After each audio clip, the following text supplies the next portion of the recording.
All right, take two. Sweetness. Yep. Yeah, so Mikeshake. I'm Johnny Juicebox, and this is Mike's New to Anime. Damn right. And we watched Frieren. We did. Season 1. Yes, we did. Only yeah, season one. we can't do season 2. It's not even close to being done yet. Yep. And there's only 5 episodes now? Yes. Yeah. 2 dubbed. Oh, is that right? But, yeah. Oh, really? Mm-hmm. So the other 2 are in Japanese? Well, the other 3, yeah. Yeah, okay. Sweet. I mean, they're all in Japanese. Is it... But... I wonder if Mallory Rodak's going to do that again. I hope so. I remember when I had asked her about it. What'd she say? Did she not seem too pleased about it, or what? Didn't really say anything. Really? Oh, I bet she. I don't think she was allowed to. Either can't. that, or I do know sometimes on these kinds of productions you don't find out until Really? Yeah, you don't find out until relatively soon before, apparently. No shit. Oh, that's kind of wild. But there are also NDAs and stuff, so. Oh yeah. You're not allowed to just go around and talk about stuff. No, probably not. I mean, that'd be kind of cool. You get the insider scoop. You know, that'd be kind of sweet. Yeah. Yeah, this is definitely the longest anime I've watched. Yep. Well, it won't be if we continue this series, that's probably. That's all right. That's all right. Because we are going to want to do some of the classics at some point, and we're not going to be able to get around. We're going to have to do something with some of the more classic ones, because... Like what? Like, these kinds of, seasonal shows are a newer thing. Okay. And not saying that it didn't exist back in the day, but, most anime that made it to the U.S. were long-running weekly series. Right. Which...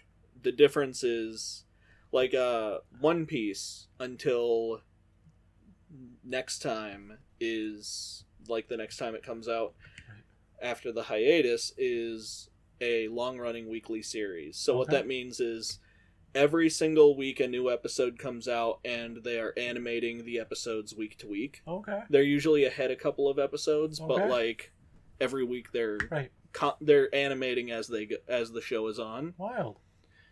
And with the new model, it's basically everyone gets really, really rushed to animate this thing, and then it comes out and it's already all done, and they're already working on something else. Okay. All right. So it's kind of like even regular TV shows then.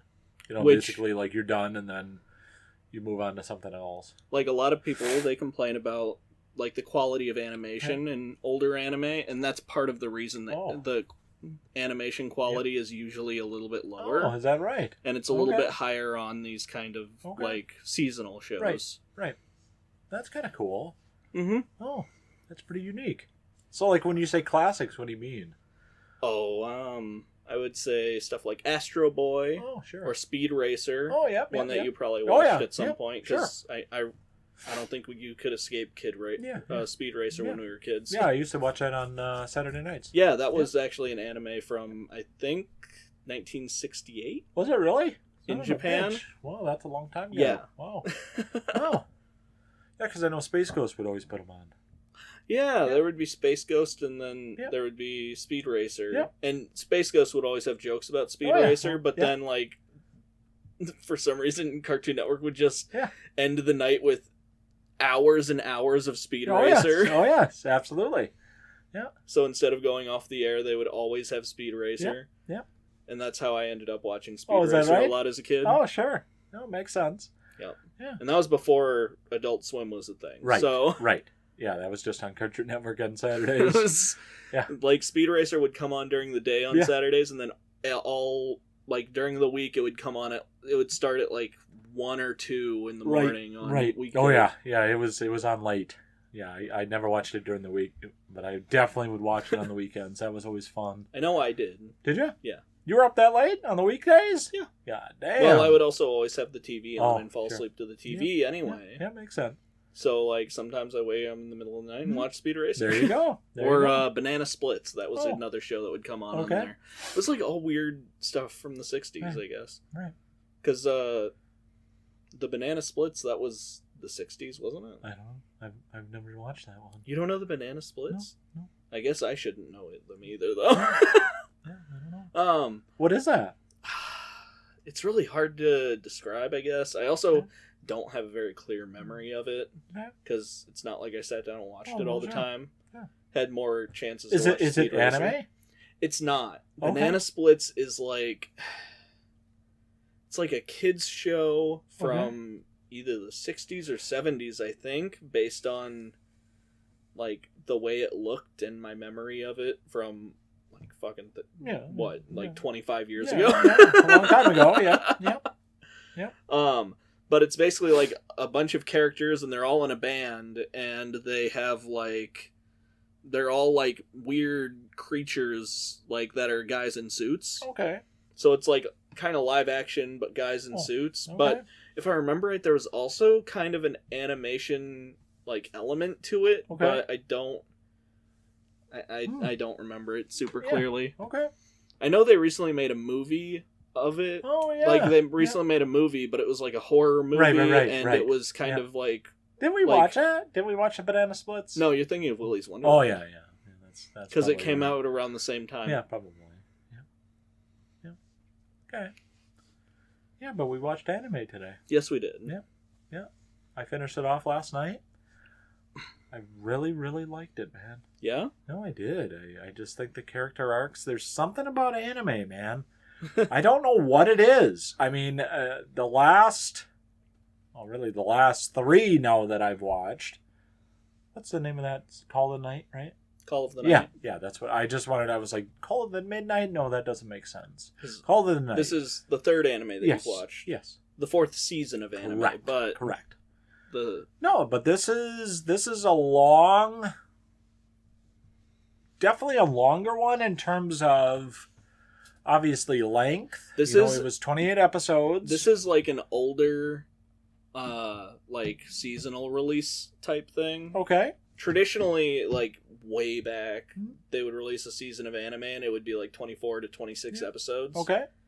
So when this was like a double booked season, like I got really excited about that. I bet. It's always exciting when they reveal that like, oh, it's a double season. Oh, well, of course, yeah. I mean, you got 28 episodes instead of 14. Yeah. I mean, that's always better. Yeah. I think, I don't want to say, I mean, I've watched a lot of shows, I've watched a lot of movies in our day. I don't know. Some of it, I don't know about the manga. I don't. But it felt like sometimes it was filler. Nope. See, that's what it kind of felt like. Like we went off the beaten path. Like we went off the beaten path for the tournament. So all of a sudden we're like we're on our journey, and then we take a big ass pause for 5 episodes.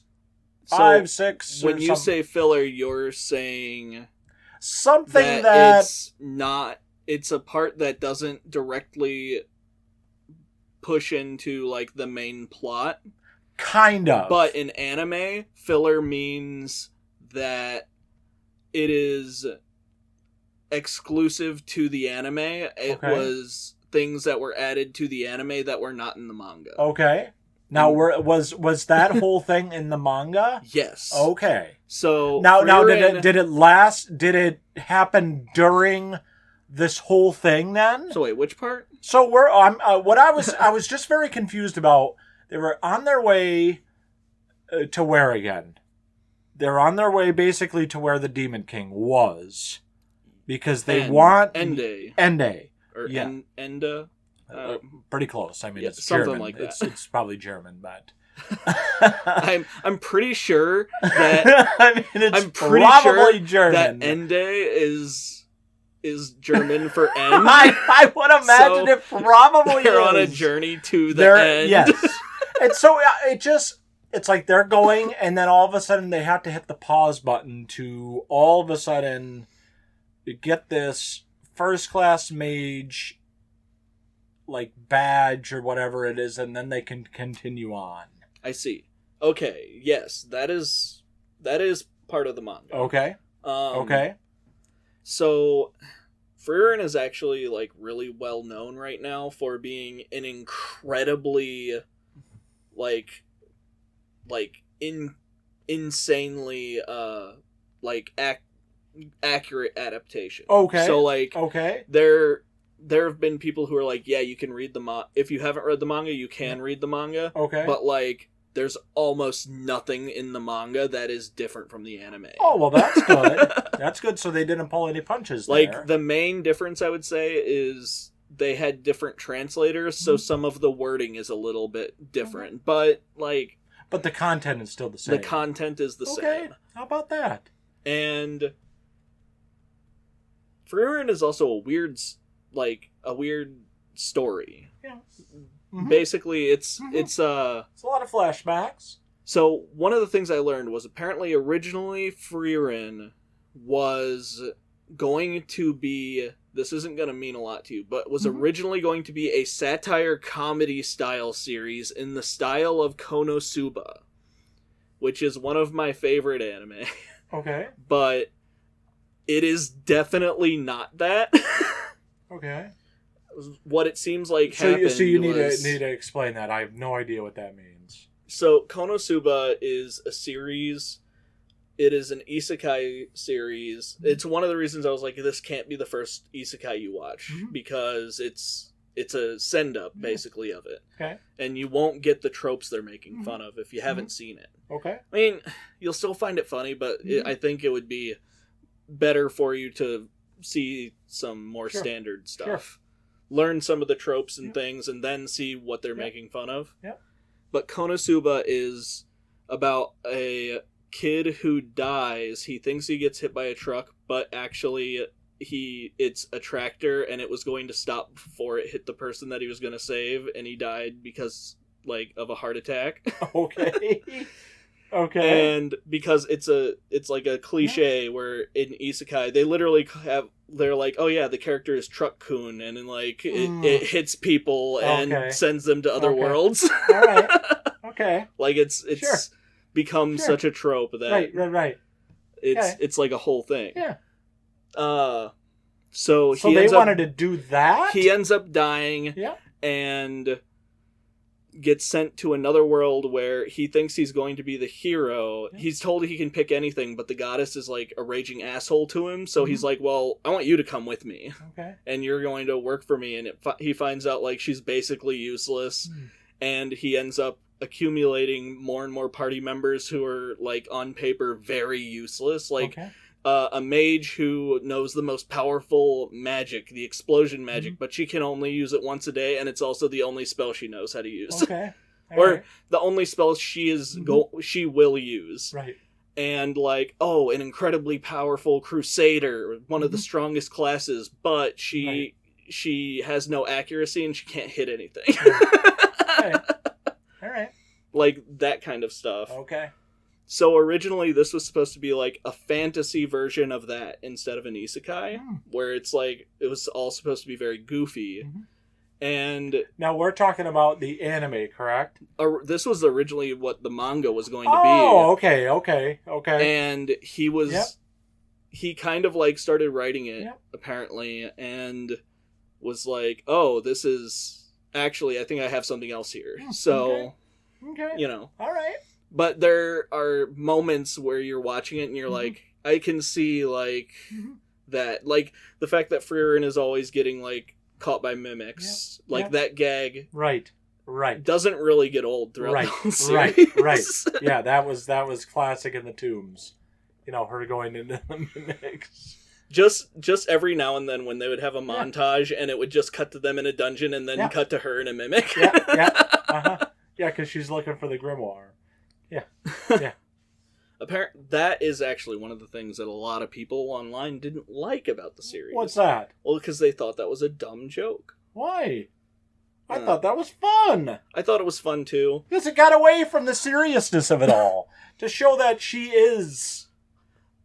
can fall for some stuff. Well, that's not how I fully see it. I kind of see it as like...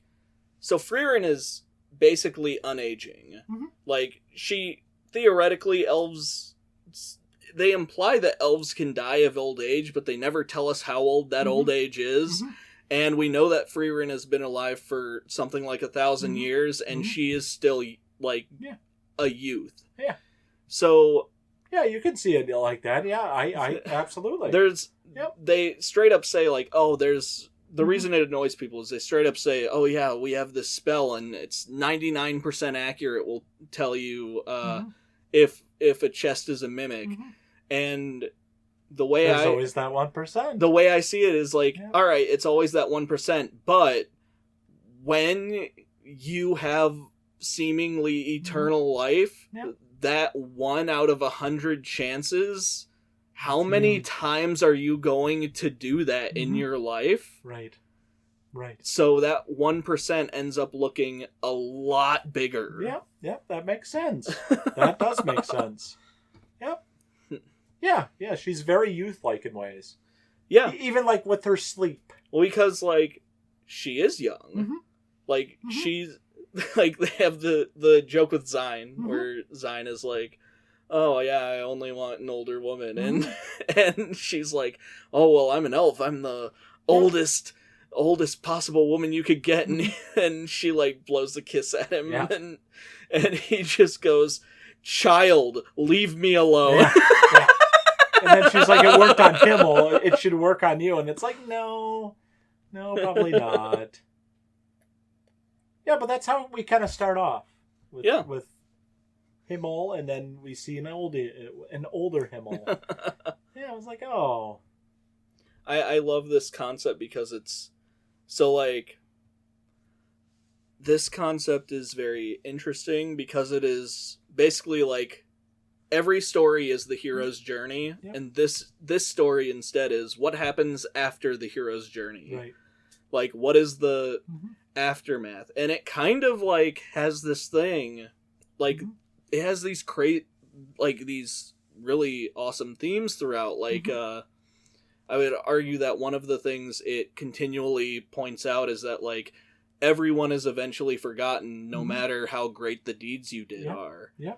Or... like, everyone's story gets changed when it's out of their hands. We see that with like, the Sword in the Stone story, where he's like, oh yeah, the legend says that Himmel, the hero, pulled the sword out of the stone and went and killed the Demon King, but he never actually pulled the sword from the stone. He never succeeded. Right.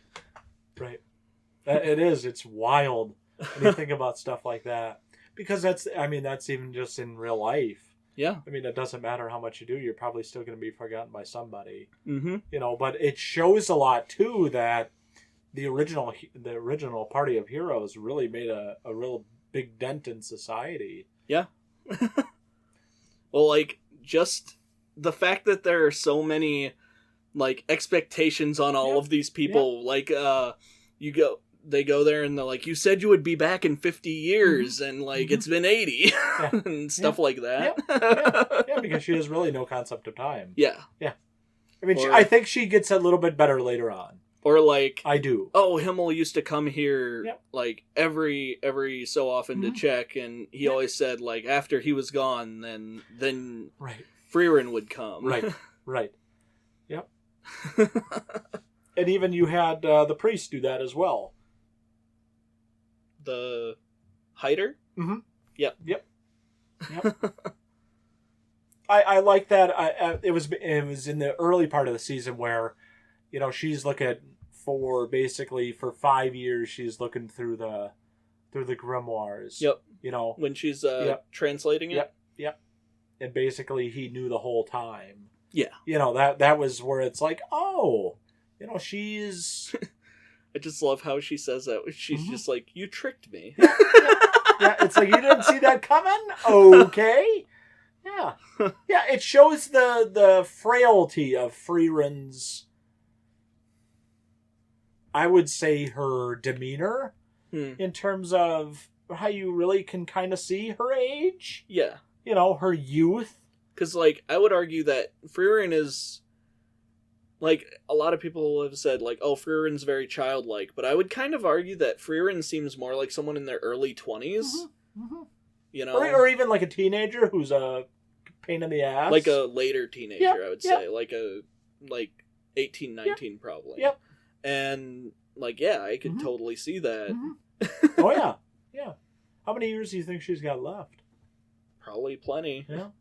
I don't know. It was right. And we know that Sari and Croft are older than her by a lot. Yeah. So she probably has... Right. And they don't seem to be slowing down Right. or thinking they don't have much time left. So, you know. Yeah, it was... I know we talked about it during Call of the Night. But I think you said that basically while we're watching Frieren, like in the middle part of the series, or the season, I should say, is when they change up the outro song. Yes. And what made me worry about watching those credits is that at the end of the credits, Frieren is laying on Fern's lap and it looks like she's dead. Mm. You know, you've seen like that trickle of blood that falls down and then it creates the garden. Oh. You know, so it's like, oh, is Frieren going to die? No. Well... I mean, I don't know. She probably will, but I mean, eventually. Is it going to be because of what she does with her second party? And it's like, I really hope not. I don't think so, because I think that would kind of go against a lot of the theme of this series. I agree, forward. And that's what was kind of worrying me. That's why I kind of put the pause on it. Is the author going to fuck this up? I was like, God damn it, dude. I mean, because, you know, you look forward to a series like Game of Thrones, and then you're like, oh, this really fucking sucks. You know, so well, this is a series that is ongoing. Yes, we do not. Like the manga series is not done. So how much further is the manga series than the series when we ended it off in season 1? I'm not entirely sure because I'm only on volume 2 of the manga. Oh, okay. How many volumes are there? I know there are at least 10. At least 10? Because I saw volume 10. Okay. So. Okay. All right. Yeah. So there are quite a few out. Good. But there are also quite a few episodes of Frieren out. So. No, there are. No, that's the thing about it. You know, while looking at that, it's like, obviously when they started doing the turn-in, I was like, oh, she better not fucking die. I was like, this is the first season. But yeah, I think also too, I mean, you know, we can do our normal thing of the plot, but that doesn't matter. Not with how big this is. I think one of the really fascinating things about this series is it's so efficient with its stories. It is. Like there are parts of this story that hit you so hard and you like it sticks in your mind so much and then like you go back and you rewatch it, you realize that like, oh, that entire story was actually only like 7 minutes out of this episode. Right. Right. Like what's one thing that sticks out to you? Well, I think oh man, there's so many. Oh, I know, but is there one more than the others? Probably for that kind of story, I think Croft stands out the most to me. Okay. Specifically because I think Croft throughout the entire series is only on screen for something like 8 or 9 minutes. Yeah, that's the guy in the Northern Lands, right? When they're stuck in the blizzard. Yeah, the elf. Who we later find out was also some ancient hero who had statues made of him, and we have no idea what the fuck they did. No clue. And so that's like the progression of time. Here we go again. Right. You know, or you have done something and they don't know anything about it. And I think that's the same episode that starts with like the flashback to Eisen at his parents' grave, and he's like, "Well, dwarves don't believe in anything. You return to the dirt." And he's like, Hyder says like, "Well, I think there's a heaven," and he goes, "Well, what makes you think that?" And he goes, "Oh, I don't know, but like, I think we deserve it." And I was like, that's like, it's just little bits like that. Yeah. And it goes throughout the entire series where it's just this series about how, like, having relationships with other people fundamentally has an effect on you as a person, no matter how long those people have been in your life. Right. Yeah, I mean, it's going to change your trajectory, you know, and how you look at other people and even how you look at yourself, you know. And, like... And I don't think Frieren's seen that until she really started reflecting. And, like, I know you you were kind of like, oh, they have this like tournament style arc, and I don't know, like it feels like it's just filler or something, but like actually I felt like that arc fed into a lot of those themes really well. Because I don't take back to say that it was filler, but I just say it was just it was different compared to where it was going. Right. It was kind of like we were stuck on something for a little while. Compared to the first time that we've had something like concrete like that. Oh, yes. Like a concrete plot. Yeah. Because one of the things that's really interesting about this show is it's one of those stories that I really like because it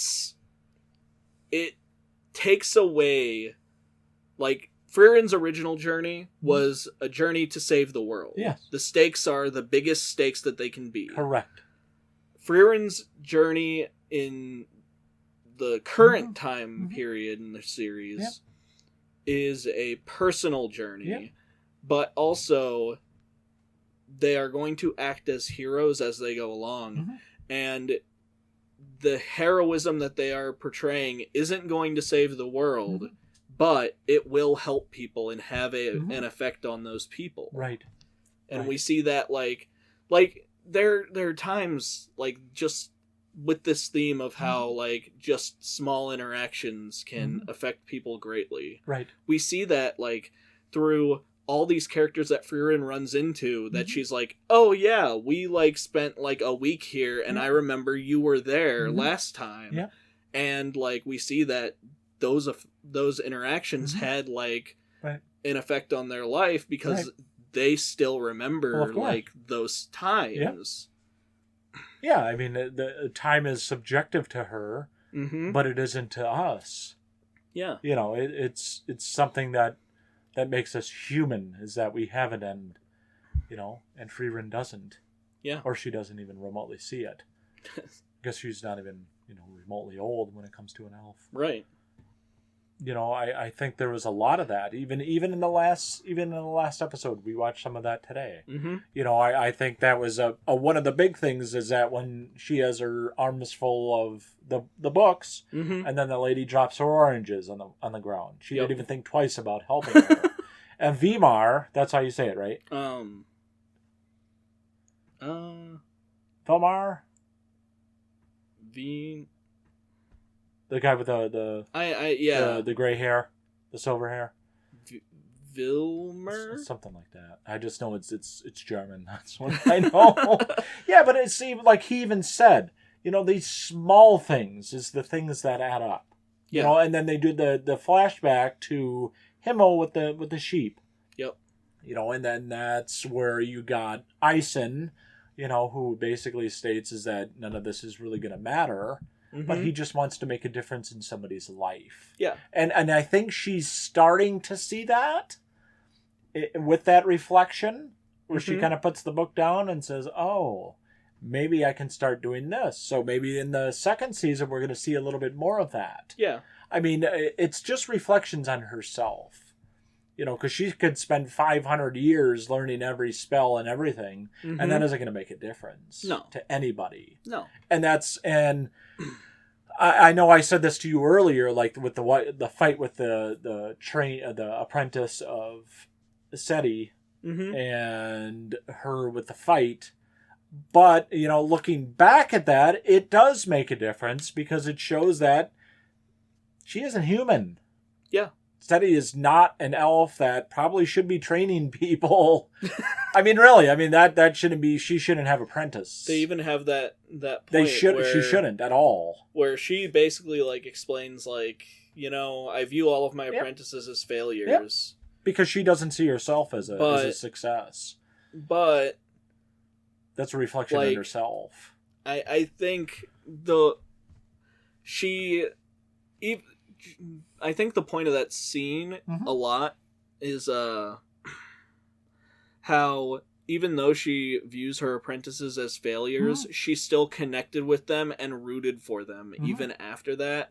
But she never has the ability to explain that or tell her students that.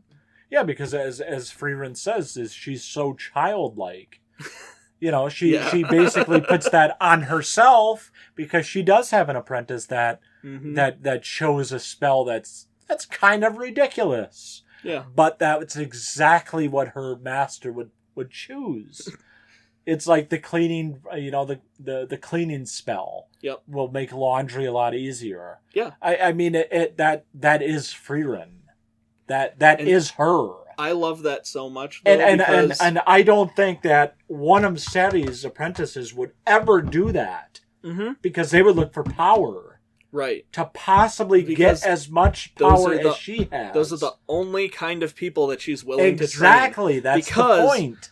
Sari very specifically views magic as a tool for killing. Correct, a tool for power. When Variable comes over and says when he comes in when it's his turn and she asks him, what's your favorite spell, and he says there's no point in having a favorite spell. Magic is a tool for killing. And then she smiles and say, you've passed. That's and kind of scary. It's like, I don't think so, but okay. Well, that's kind of his whole point. Oh, I know it is. He's like, if I remember right, they have that line where Frieren says, "You're actually much kinder than you seem initially." You tried to. Fern told me that you tried to kill her party. She described you as the kind of man who would kick a puppy. Right. And he goes, "Yeah, well. Honestly, we might have all been better off if I killed one of them." Yeah, but that's just what I see in that is all bark and no bite. Well, we do know that he is a powerful guy, well, of course, who has been successful in frontline combat. That's but fine. We also see that he has a softer side, and we also see that he doesn't actually like killing. Yeah. So even if he really does view magic as nothing but a tool for killing, he still always hesitates when he's going to take a life, and we see that in the series. Yeah. Because he does the binding spell. Yeah. He does the binding spell, and then he can think about it, then do his act. Yep. So he always thinks about it. Yeah. You know, does he really want to do this? You know, that just shows you that, let's take that step back and say, this guy is a killing machine, but there's still a human in there. Yes. There's still that arc of a human being. Who? I mean, let's be honest. If you want to kill somebody, you probably need some help. Yeah. I mean, you probably maybe should not be around other humans. But that's why Yubel initially sees him and collects him as like, oh, I thought you were one of me, but you're not really one of me. Right. And I see there's probably a human in there in Nubel too. But we don't know her backstory. We really don't. We see a little bit, but not much. I think we're going to... We have to. I think we're going to see more about a lot of these characters. I would like because that. I can't imagine they would dive that deep into these characters, and then we wouldn't see She is really, them. if you think about it, of the few main characters that we have in the tournament, she's really the only one we really don't have a backstory for now. At least we have a backstory for Denken. Yes. We got a backstory for Verbal. We got a backstory for the Four Eyes, which I hated that, by the way. I love that guy. I know, but that is still a horrible thing to say. You can't help it that he has glasses. Fuck off. He's my favorite character because Yubel calls him Four Eyes. I know, that was so fucking mean, dude. And his immediate reaction is, I have two eyes. Yes. And what I like is he wasn't even there the whole time. Yep. How about that? The whole time he wasn't there. I like that. He's just sipping their tea. Yeah, sipping his tea and his... I love how that scene is done. I do too. How when he goes in, she goes, I can't believe you would come and do this test and you didn't even step foot on the testing grounds. And he goes, well, I showed up in person just in case. And she goes, no, you didn't. And then she like kind of looks at the camera and she's like, you're just sitting there sipping your tea. Yeah. And then it just zooms out all the way to show him at the table. And he just goes, Huh. Impressive. I thought for sure he was going to do like a Dr. Evil. Impressive.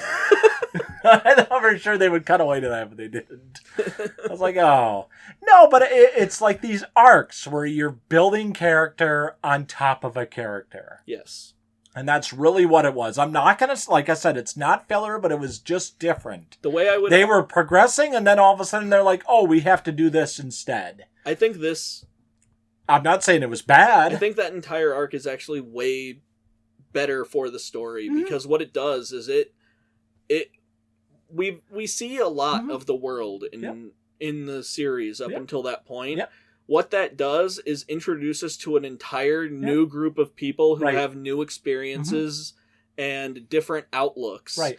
And what that does is that broadens the world so much. Yeah, that it isn't just Frieren who's the mage. Yeah. We got other mages who are just, I wouldn't say as powerful, but they're pretty fucking good. Mm-hmm. Yeah. You know, and it was like the fight with Denkin. You know, she overwhelmed him. Yep. And when Fern showed the party downstairs in the labyrinth that there is a part of Frieren that is she's obviously not a human, she is an elf, but she has that side where she's not invincible. Yep. She has a vulnerability.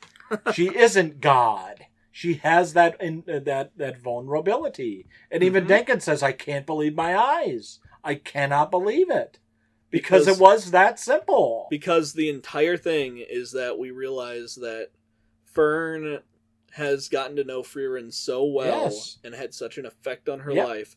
And what we also see is that Fern is actually way more powerful than we initially thought. Oh, yeah. Yeah, and that's what Frieren said, is that she I think this is one of the, I wouldn't say the first time, but it's one of the only times where she makes herself vulnerable in terms of herself, where she says, I underestimated you. Yeah. And she really never says that in the whole series so far. Yeah. Where she puts a vulnerability on herself. Where she's like, oh shit. I didn't realize how strong my apprentice was. Yeah. You know, it was kind of like, you know, the Darth Sidious and Darth Vader, where it's like, you know, when Vader throws him down the chute, you know, and it's like, oh, he vastly underestimated and Darth Vader and Anakin Skywalker. And it's that where it's like, oh, so you're putting yourself a little out there. Yep. And I think Fern is the true leader of this party. And I told you that last night or the night before. It's like, because she runs it. If she's in a bad mood, they go to each other. That's kind of the, it's the kind of like comedy of series. Oh, absolutely. No, that's when you see Stark and, you know. That Fern is the apprentice, the younger apprentice. I think she's supposed to be like 17 or 18 at the time, at the point we're at. Yep. I don't know if there are going to be more time jumps. There have been a lot of time jumps, but as of like the end of the series, she's 17 or 18, I think. Yep. And like, it's also like one of the first times that I think we see Fern being confident in herself, because that's the thing that always strikes me about that scene is Fern goes, no, I'm the only one who can defeat that. Yep. And everyone kind of goes... Not only that, she raised her hand. Yeah. And she was like, oh, I have a say here. Yep. I really have a say between these, you know, all-powerful mages. You know, because she thinks outside of the box. You know, she's the one who doesn't want to go full force. Yep. She wants to think outside of the box and maybe come in from a different type of power play. Yep. You know, that's where it's like, oh, this is a type of Frieren who wouldn't come, you know, full bore. You know, that's where it's like, oh, okay.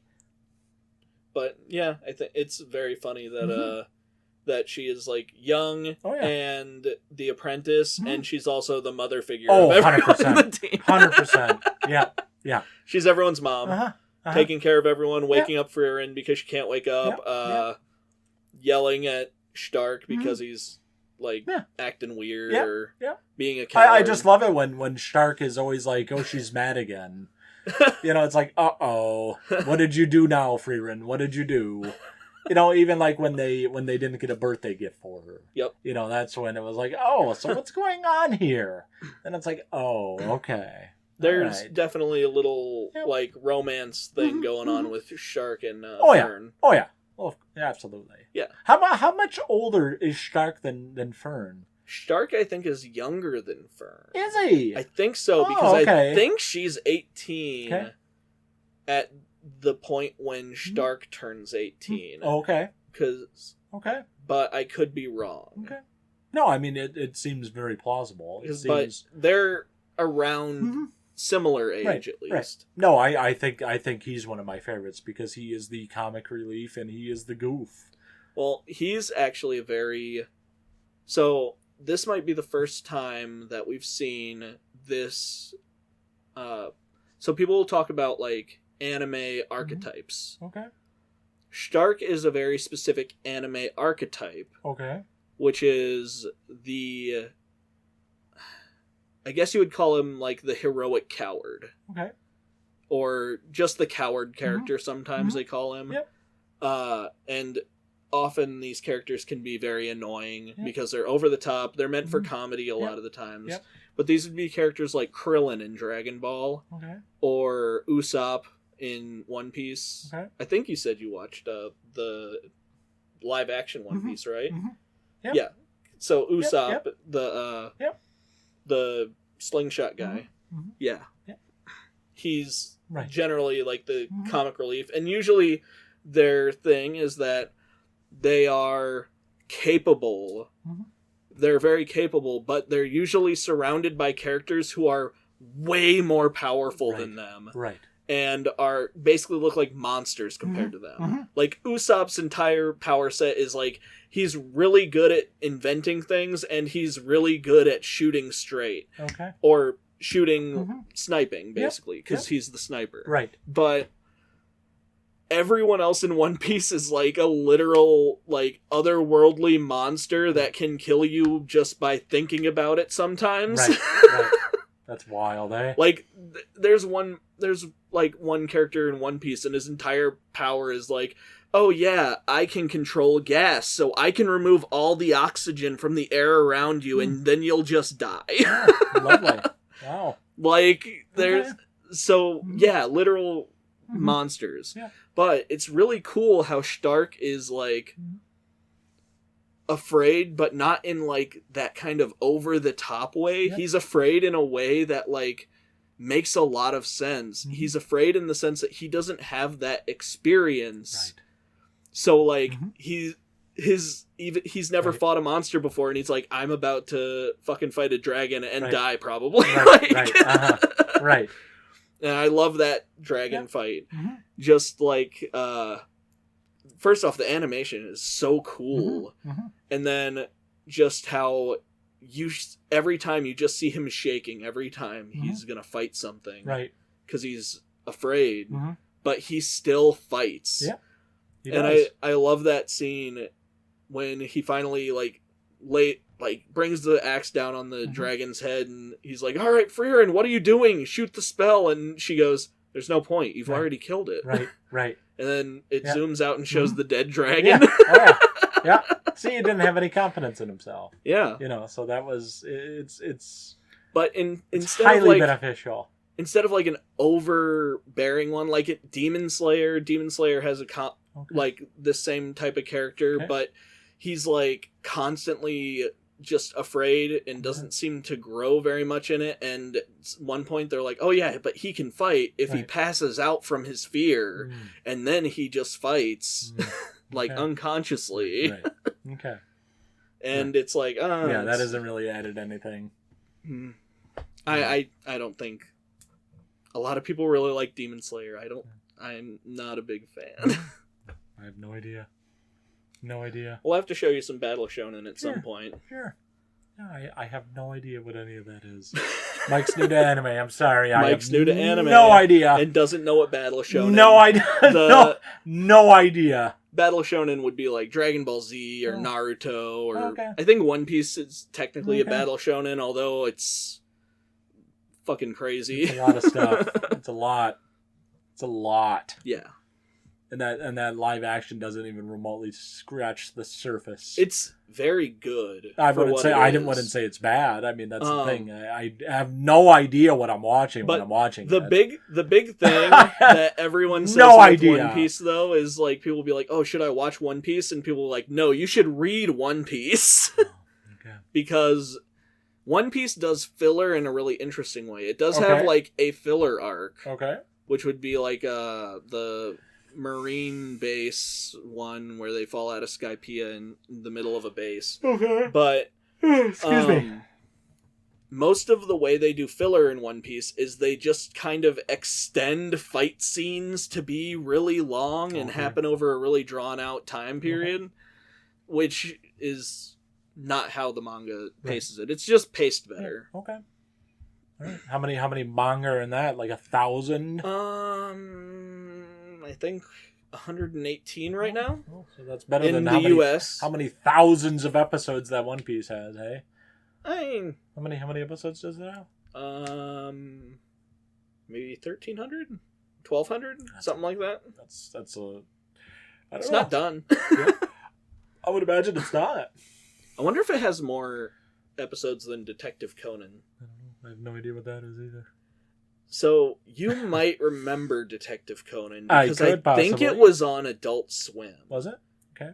Was it on Toonami or was it on Adult Swim? I think it was Adult Swim. Okay. In the US, it's called Case Closed. Okay. And it's about, like, a detective. You'd have to show me it. It's about, like, a private eye, and he gets, like, some kind of power turns him into a kid, and he solves crimes, and the anime has been constantly going since the 80s. Oh, and it's still going today? Yeah. Oh, good God. I think it was 88 or something. 88? I just turned 38 on Monday. That was 1988. That's 38 years? I think Come on. It was either the late 80s, early 90s God when damn, that's still a lot of fucking years, dude. That series is never going to fucking end. I would imagine it probably won't. I feel bad because, like, he was going to get engaged at the beginning of the series and stuff, and that he's going to be a kid for fucking ever. Yeah, I mean, he's been a kid for 30-some years. By the time he figures out how to turn back into an adult, he's going to have naturally aged into an adult again. Yeah, absolutely.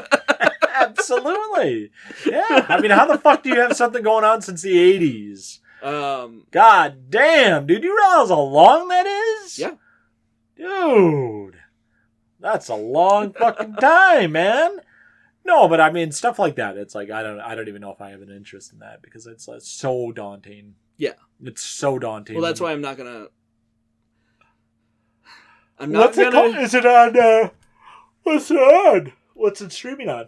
Is it streaming on anything, or it's is streaming in a few? Case closed. Yeah, it's streaming in a few places, but I don't think anywhere has all of it. Oh yeah, I mean that would be a lot. Because like even the stuff on Crunchyroll, I think it only has like the first couple of like seasons or collections. Okay. And then like the newest stuff because it still comes out week to week. Dude. Oh. Another series that's been doing that, it's older because I think it started in 1960 something. It did with Pennywise? No, Lupin the Third has been steadily going, I think, since the late 60s or early 70s. That's even more ridiculous. Weekly? I don't know if it's weekly. Oh, that's absurd. But it has been continual, and it still releases new shit every year. Do you realize how old that is? Yeah. I mean, Johnny, that's 60-some years old. Yeah. That is absurd. Wild. How do you have the story going on for that many years? It's based on, I forget what his name is, but he's loosely based on this old detective novel, or not detective, like this old novel series about like a gentleman thief named Lupin in France. Okay. And like it's kind of like reverse Sherlock Holmes almost, where it's like, he pulls off these brilliant heists, and at the end they explain like how they did it and stuff, but like kind of like reverse detective stuff, kind of. Wow. And what's the name of that one? Lupin the Third. Lupin the Third. Is that streaming everywhere? I know. Okay, so It's streaming on both High Dive and Crunchyroll, but both of those have different sections. God damn it! See, that's not. No, I don't even know where to start with that. Then, well, Lupin is kind of different because like it's in parts. Okay. And each part it's kind of like JoJo's Bizarre Adventure. Each part is like it kind of like connects, but like it's also its own thing. Okay. So like it's its own little story for like 20, 30 episodes or whatever, and then. Right. Like, it's all the same characters and same continuity. Kind of like if you watch Sherlock Holmes, where it's like, or read Sherlock Holmes, where, it kind of goes in an order, but like, you could kind of just pick up any of them and jump in. Right. Okay. All right. Cool beans. Yeah. Yeah. So, Frieren. I mean, I just think this was as really as good as he had. I mean, when it comes to fantasy. This is... a lot of people online have credited this as the series that has revitalized fantasy as a genre in anime. Really? Yeah. How about that? Because one of the things about fantasy in anime is right now almost every fantasy manga or anime or light novel that comes out is an isekai. Okay. Not all of them. Okay. It's definitely not all of them, because there are plenty that I see that aren't. And remind me again with my dumbass brain, what is an isekai? It is a story where somebody gets transported to another world in some way. Yes. Because isekai literally just means another world. Yeah. Okay. I just wanted to be reminded. Okay. Mm-hmm. All right. Cool. That doesn't include any time people are stuck in video games or go into video games. That's an entirely different genre. Okay. That is not isekai. No matter how much people try and tell you that it is, it's not. So what's the point of that? What? That people are saying that's an isekai, or I don't know. What? It's basically an excuse to blame the isekai boom on Sword Art Online. What does that mean, John? I have no idea what that means. Sword Art? What is that? Sword Art Online is an anime and a light novel series. Okay. About a bunch of characters that it's basically like some guy designs what they call like a full dive MMORPG, which is basically like you put a little thing on. So it's Ready Player One. Kind of. Yeah. Except when they go into this, they're immediately all told, hey, by the way, you now cannot log out of Sword Art Online. You're all trapped here. If anyone takes like the nerve gear, which is the console, off of your head, it'll fry your brain and you die. And if you die in the game, you die in real life. Okay. And you can't escape until you win the game. Okay. So people are saying what? That's an isekai? Yes. Is that shit popular? People do not like isekai, but isekai is very popular as a genre.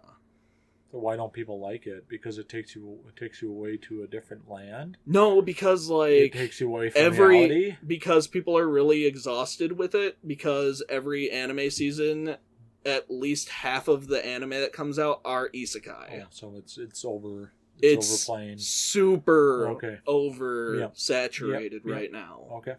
I mean, that makes sense. And a lot of people are just like, it's all about people, it's all just like power fantasies about people who are like overpowered and stuff. And it's like, yeah, but like usually isekai stories aren't meant as like battle stories. They're usually based on light novels that have like other themes outside of the kind of themes that you would get in a fighting show. So how long has this been oversaturated then? Since Frieren, or probably way before that, I would imagine. I want to say it's been like 10 years. Oh, so it's been a while. It's been a long time. So what started that, do you think? Well, people blame Sword Art Online, but I think... so that was before Frieren? Yes. Oh, okay. Oh, yeah. Oh, okay. Sword Art Online, I think, came out in like 2012 or 2011. Okay. And when did this come out? Not the anime, but the manga. When did that come out? Okay. All right. I'm talking about the anime for Sword Art. Okay. That's that's kind of what they've banked on, is that. Kind of. Okay. And it is a really popular genre. A lot of people still watch it, And isekai or isekai. That, okay. And they enjoy it. Like, sure. I watch a lot of isekai and enjoy a Sure. lot of them, but it's kind of gotten a reputation for being like slop anime. And a lot of that has to do with a lot of isekai stories are generally like slower moving stories. Or like stories where the main conflict doesn't really hit until like a little bit later down the line. Yeah. So like a good one. Remember we talked about In Another World with My Smartphone. Yeah. Classic isekai. Yeah. Well, not. You know what I mean. It's a standard isekai series, but it has its first 12 episodes, and within the first 12 episodes, the only like hint you get at the entire main plot is like one of the crystal bugs shows up, and that's not even like a real boss in the series. It's like it's just the first appearance of the calamity, the first calamity, or the first like little bit of the calamity that is actually affecting this massive world and is like could destroy all of reality, basically. Okay. So people don't like to be transported into a different reality. People don't like overpowered characters, I get that. but I get that. Also, I get it. It gets old. It does. It very much but does. Usually it's like the characters are overpowered, but the combat isn't the point of the series. Sure. Like this is a series that's talking about something and using these stories for a reason. Yeah. You think a lot of people look outside of the box at that point, or no? I think with anime viewers, a lot of them are... Yeah, I don't know. I have no idea. The only anime viewer I have ever known is you, John. I mean, I haven't had a lot of that in my life. A lot of what I've heard from anime fans is that anime isn't meant to isn't meant to say anything. It's just meant to entertain you because flashing lights are pretty. Oh, what the fuck good is that? Then why would you watch it? I don't know. Why would you have anything to do if you don't have a fucking story? Why would you watch anything if you don't have a story? I have actually heard That is some of the stupidest shit I've ever heard. Online I have seen somebody literally use the explanation that, like, I don't know, just some person. Some douche on Reddit or what? No, it was like a YouTuber. Oh, some fucking YouTuber with every fucking opinion under the sun. Some other fucking YouTuber. Yeah, some other fucking guy. But he's a guy. It could be a they, them. It could be a he, you know. This guy was literally just like, anyone, if you watch something and like it can change the way you think or anything like that, then you're stupid. Because who in the fuck are you? And I was like, well, that's kind of like the what point. The fuck do you watch anything for then? Because pretty lights. Okay. Flashy, I'm glad you live your life like that. Flashy thing is bright. Sure, I don't know. Sure, that sounds pretty awful. Generally, so what do they do? Just play COD all day? And... No, they watch Solo Leveling. No, I don't know what that is. It's the anime that beat Frieren for Anime of the Year. That one. Yeah, that one. Okay. You're telling me that that's a better story than this? Kiss my ass. That's what I say to that. Mike knows nothing about anime, and Mike watches anime. Mike has also never watched Solo Leveling. I don't know what that is. I don't. Here's the really... So in your opinion, for a guy who doesn't know shit about a whole thing, why did that beat this? And what award show is that the Anime Awards. So the whole kit and caboodle. The Anime Awards is run, I think, by Crunchyroll. It's always on Crunchyroll. How biased is that? So it is the award is given by a panel, which the panel represents 30% of the opinion, and the rest of it is done by viewer votes. How can you have 30% and then 70% of the other? That's going to be biased. Well, what if you got bots? That's spam. What if you got bots? Oh, everyone's also allowed to vote once every day. Oh yeah, that's lovely. Okay, for how many days? I think it's like 2 weeks. Oh, okay. So like voting opens, and then for 2 weeks, I think it's that you can vote in each category once every day. Okay. All right. But so in terms of quality, I would say that the year that Solo Leveling won Best in 2000, Anime, probably this year, 2024 or last year. Yeah. Because it was released. What last episode was it released in December? Yeah, I'm pretty 24? sure. Had to be last year. Yeah, last year. Yep. I don't remember what won this year. Probably Takapi's Original Sin. I have Something no idea that's what that is. A series that is appalling and upsetting in many ways. Yeah, no, thank you. I don't want to watch that. I watch it not in a bad way. Oh, okay. In a sad way? That's really fucked up and sad and really upsetting. No, our life is disastrous enough with the Orange Man. I don't need anything else. Anyways, but going back to that, why would that beat this? Why? Overwhelmingly, viewers voted for it. I would imagine, probably because it's probably crap. I don't know. You're telling me it's flashy lights. Look, you're telling me it's flashy lights compared to an actual story.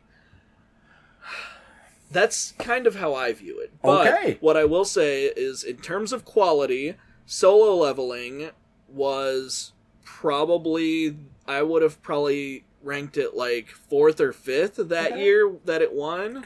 In the list of nominees. So pretty much that being bottom. said, Solo Leveling was the most popular anime of the year. It also brought a huge viewership to anime of people who hadn't watched it before. But why?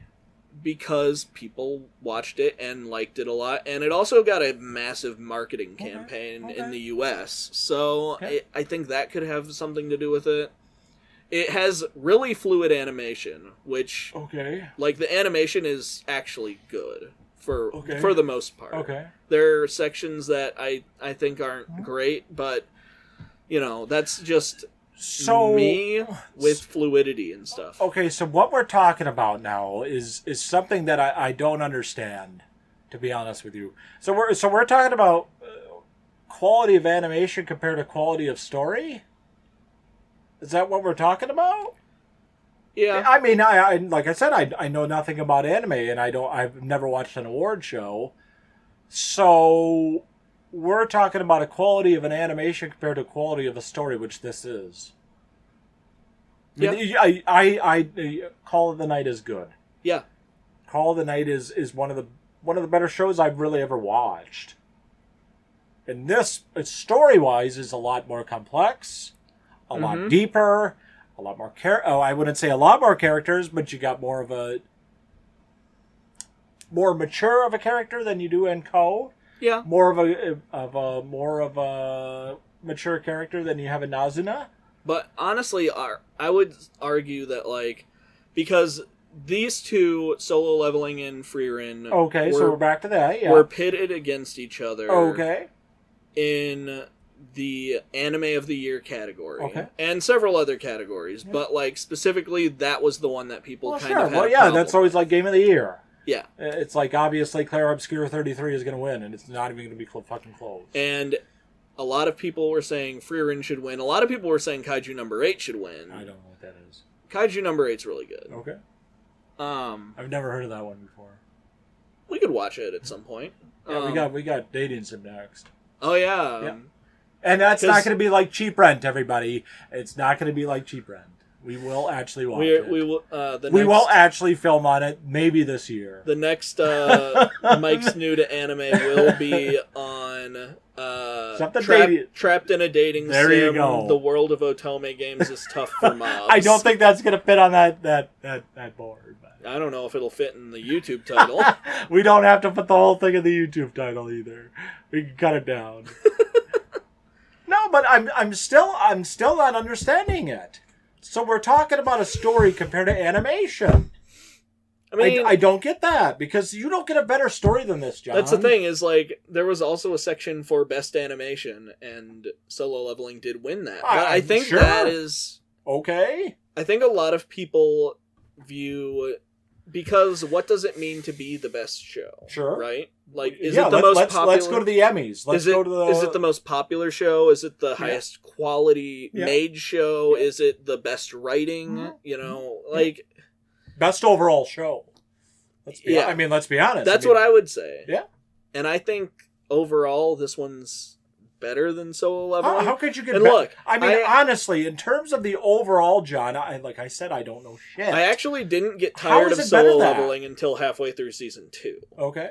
Because I liked season 1. It's just it. So is that what it was based on? Was season 1? It was supposed to be, but season 2 had already started by the time the Anime Awards voting had started. Oh, so you have double biased. So you got another season compared to one season. So there was a lot of debate over whether it's recency biased or whether obviously it is just popularity, where there were a lot of people who just jumped in and watched Solo Leveling because they want to watch fighting. Okay. Or I don't understand that. I don't. You don't get a better story than this, John. No, you don't. I mean, we watched 28 episodes, a double season.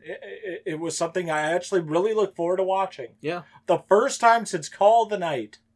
I don't watch many shows. The first time since the last anime I watched. I'm telling you, no, this is something I would watch at night before going to bed, and it's like I'm going to knock out 3 episodes, and it's fun. Mm-hmm. How do you get much better than that? I don't give a fuck about awards. Yeah, I don't. Honestly, I don't I was get it. like, in the grand scheme of things, it doesn't really fucking matter. It doesn't matter at all. Who cares? I figured we should talk about it because it's the thing that most people talk about when. Well, yeah, I get it. Show. I get it. I get it. But this is a deep story.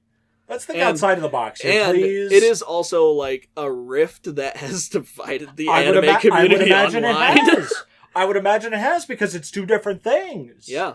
Because it really is like 2 very different shows. Sure. We're talking about that are both really good in their own ways. I would imagine it probably is. And they're just doing different things. Sure, and that's fine. Yeah. And that's fine.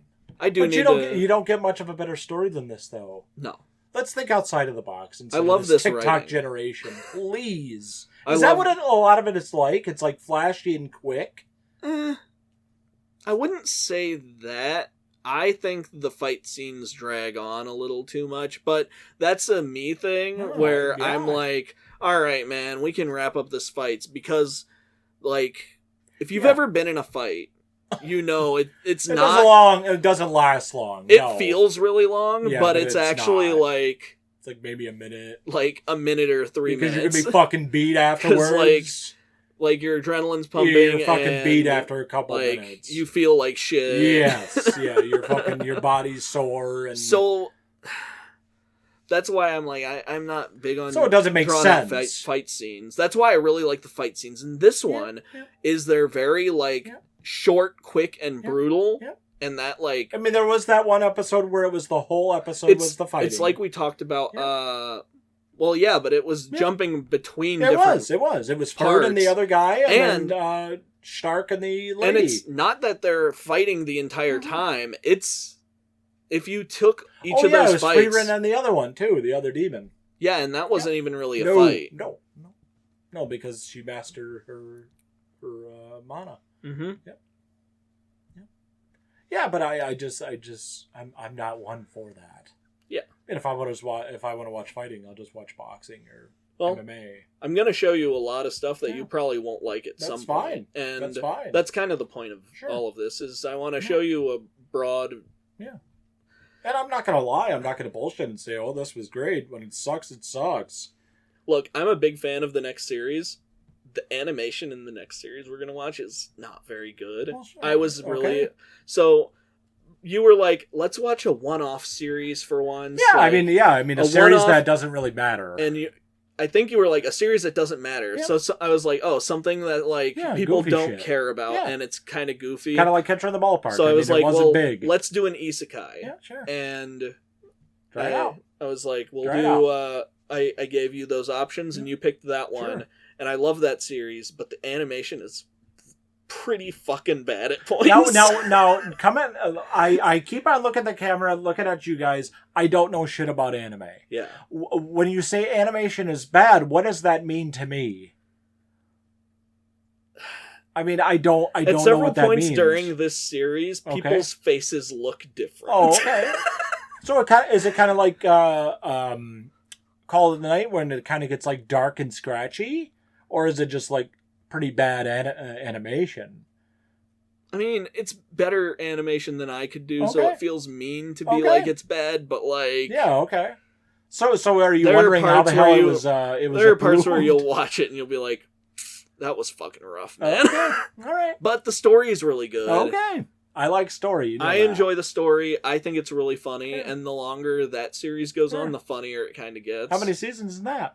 Well, that's why I was going to say, because you wanted something quick and that nobody cares about, and I was like, I picked a bunch of series that aren't getting season 2s, and then... God damn it, don't tell me you got a season 2. The week after you picked it, they announced... damn it, you're just telling me this now!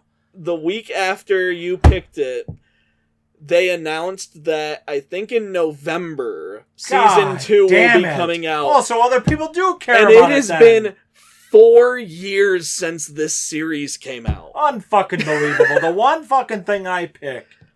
No, because 2 of the series that the week after I gave you the list, 2 of the series that I had put on there got announced for season 2. Damn it! And whatever. I will try it anyways. I specifically picked things that I was like, these came out years ago, and like nobody cares about them, so they'll never get picked up. Damn it! They're immediately like, yeah, we're doing more of that. Fuck. Well, we'll try it out. I mean, obviously, I don't know if many people watch it. I don't fucking know. I mean, it was kind of like a cult classic, but they changed the animation studio, and that's what I was excited about for the new one. For this for Trapped in an Otome game. Oh, okay. Okay. All right. Cool. Cool. All right, Mike. What's your favorite part of Frieren?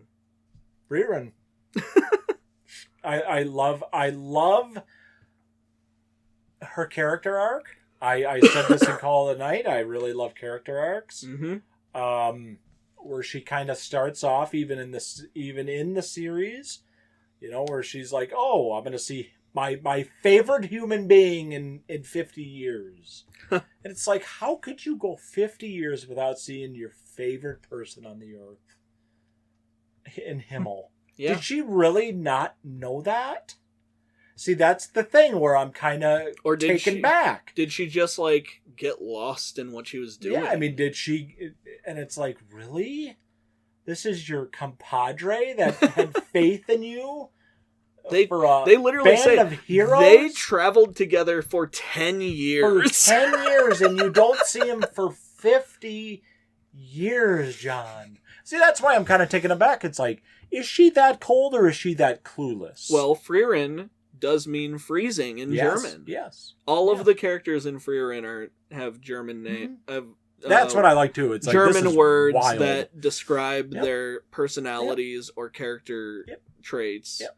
Like Jubel is I think ill or sick. Mm-hmm.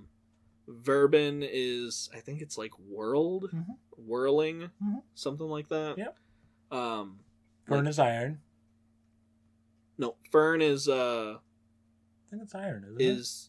I think sturdy or stoic. Okay. Something like that. Okay.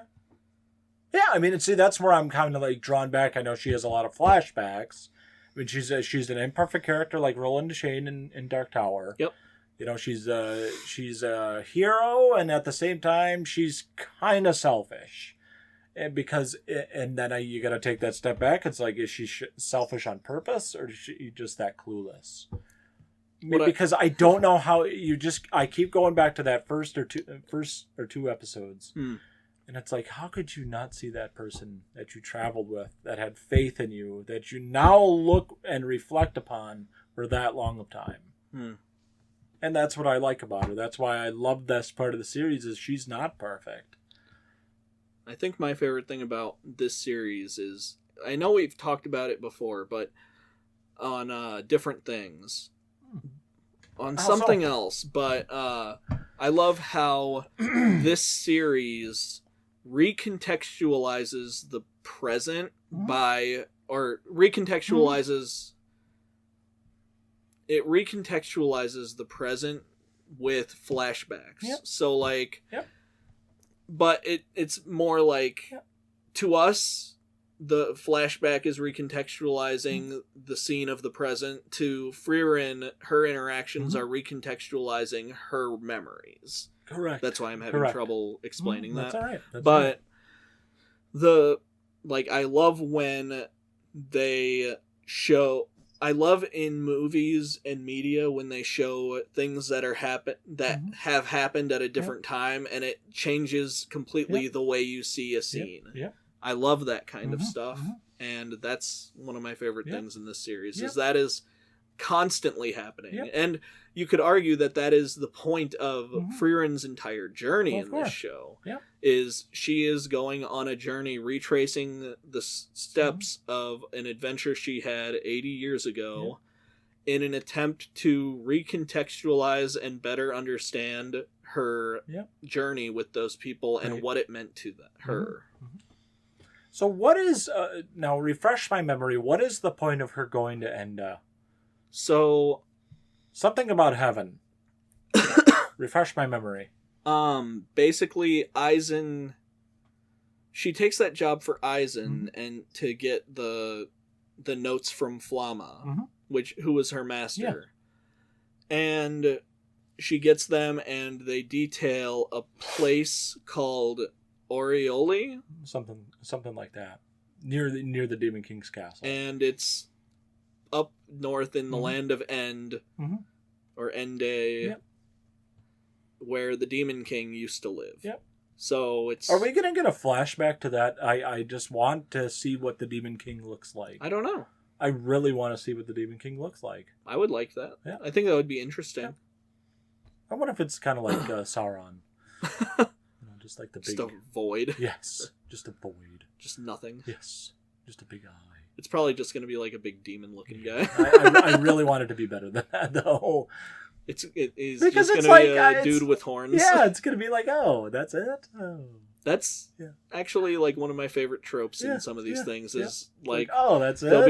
Because I don't remember which one it was. Oh, it might be Konosuba. Spoilers for Konosuba because... they haven't even made this in an episode. What that is. Like, at the end, there's a point where they're we're talking about Frieren? No. Oh, okay. This is a different series. But there is a point where they finally... Are we really spoiling another series that we're not even talking about? It's not even in the anime. Oh, then don't even bring that up. But I don't remember what it is. Nobody's probably going to watch. I don't remember what it was in, but in some series I read, it was like, oh yeah, we finally see the Demon King, and the Demon King is actually just like an old man who's yelling at everybody. Okay.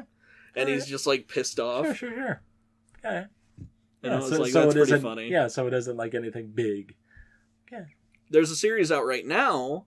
It's like the hero's party had a cute girl, so I confessed to her or something like that. What is with these long names? I don't know. I don't. Somebody did it once and it was successful, and everyone else felt the need to do it. I guess. Absolutely, go ahead. Honestly, I trace it back to is it wrong to try to pick up girls in a dungeon? Oh yeah, that's a long one too. Yep. But I could be wrong. That's just the first one that I kind of noticed. Sure. Yeah, I'll have to go home and Google it for sure. Yeah. Yep. Thought it out. Yep. Yeah, so that's what I like about Frieren. I really want to see what the Demon King looks like. I want to see how they actually killed him and saved the universe and saved the world. I really want to see that. So the next anime is going to be an isekai finally. Sure. The big genre. Sure. Yeah, the genre that I may not like. We are literally in what because like they have different kind of like eras of anime. Like we kind of came out of the moe era of anime and went into the isekai era, and that never fucking ended. Okay. All right. Cool. Can't wait. We should watch some Renaissance anime, though. I have no idea what that is either. That would be like... I think it starts in 89 or 88. Sure. And then ends in like 2009, 2008. Okay. Obama. Something like that. Okay. Cool. Yeah, but give it a watch. Yeah, definitely watch Frieren. Yeah, it's fun. Yeah. Yeah, it's a game changer. Very good. It's a real game changer. Makes you think outside of the box a lot. Yep. Yeah. You might cry a lot. Yeah. Did you cry? The first time I watched it, I cried like several times. Did you really? Yeah. Oh shit. Oh god, that's awful. Several times. Like sad cries or like happy cries? I don't know. Just like emotional. Cries. Oh yeah. There are a lot of things in it where it's like it's not necessarily happy, it's not necessarily sad, but it is very emotional. It is. It is. It's touching. Yeah. Yeah. See, that's what's tough about this. You don't see anybody else crying. It's like, all right, these people are fucking stoic and just faint-hearted. Well, she's cold. There's actually like we talked about anime archetypes a little bit. There's actually an anime archetype for characters like Frieren. It's called like Kugure, I think. Basically, it's like cold characters, like characters that are beautiful and stoic and like you know, like cold that. As ice. Cold, yeah, cold-hearted. I don't know if she is that way. They also sometimes call it like the cool beauty, which is like the really like prim and proper kind of like mean pretty girl, you know. Right. Okay. Cool. Well, give it a watch. We'll be watching, what's it called? Dating Sim? I just know it is Dating Sim. Trapped in a Dating Sim. There we go. Usually it's called Trapped in a Dating Sim. Yeah. Sounds good. You're not going to the house yet. No. All right. Well, thanks everybody. Yeah, I'm glad we watched a good one. Yeah. Final thoughts, John? Watch Frieren. Okay. It's very good. Okay, thanks everybody. And watch Trapped in a Dating Sim. Yeah, we'll talk about that. And we'll talk about it next month. Next month, sometime. Yeah. Sometime during March Madness. Yep. All right. Sounds good. Oh. Thanks everybody. Thanks everyone.